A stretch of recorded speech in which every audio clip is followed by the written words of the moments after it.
thousands of young people like yourselves have to try and get into university. And it's really difficult. They need like 99.9% pass rates, and they still don't get in. So every year we do the same stories. We go outside and we say, we are coming to you from Delhi University where this and this and this. That's boring. So how do we tell this story differently? So we brought 6 students into our newsroom and we taught them to Snapchat the most stressful 6 weeks of their lives. 6 people. 6 goals. 6 ideas. 6 dreams. But one objective. To make their summer the best days of their life. At the end, what we ended up with was the most intimate and personal form of communication, where they were telling us about their sex lives. They were telling us about their parents. They were telling us about trying to get a place in university. All those micro stories that we would never ordinarily come across. For my entire career as a mobile journalist, I thought it was about selfie journalism, where I go out and I'm holding my phone and I'm saying, I'm coming to you from Syria or Turkey or whatever it may be. But now I actually realize that selfie journalism is about equipping other people, empowering them with the skill sets so that they can tell their story. So now this entire conference is about looking forward to 2030. Where do I think that the news of the future is going to be? Smile. Where do I think the news of the future is going to be in 2030?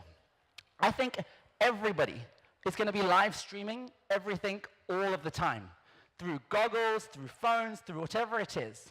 And us as storytellers will be sitting looking at thousands of screens, looking at millions of people, and trying to work out what is happening at any given time. By virtue of, 500-600 people tweeting that Yusuf Omar is giving a talk in Istanbul right now, we can create an algorithm to say, therefore, he must be giving it. It must be true. We're going to have to use technology and check it, tech and check, to verify what happens. It's going to be too big a task for people alone to try and work out what's happening with all of these cameras.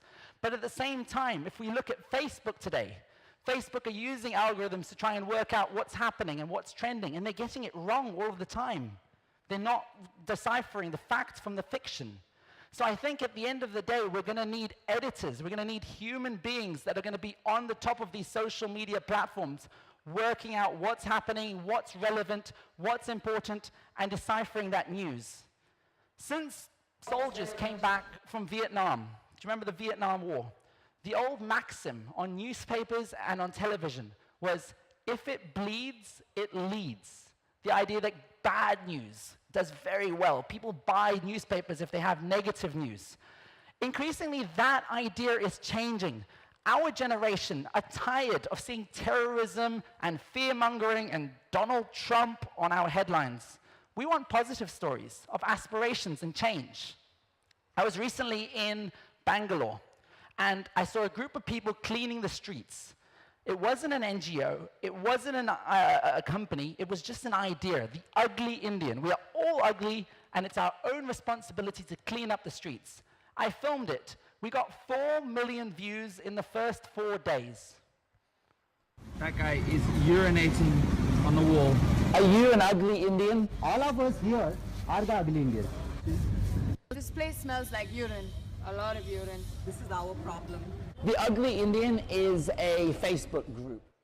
So I think editors are going to have to sit on the top of Facebook, on the top of Twitter, because today Facebook, Twitter, YouTube, these are the biggest news companies in the entire world. Mark Zuckerberg is effectively the most powerful news editor in the world. So they're going to have to hire editors to make decisions. And I think those decisions are going to have to move away from negative stories and onto positive stories. Not because it's the right thing to do, but because they actually will find more views. Because young people want aspirational stories.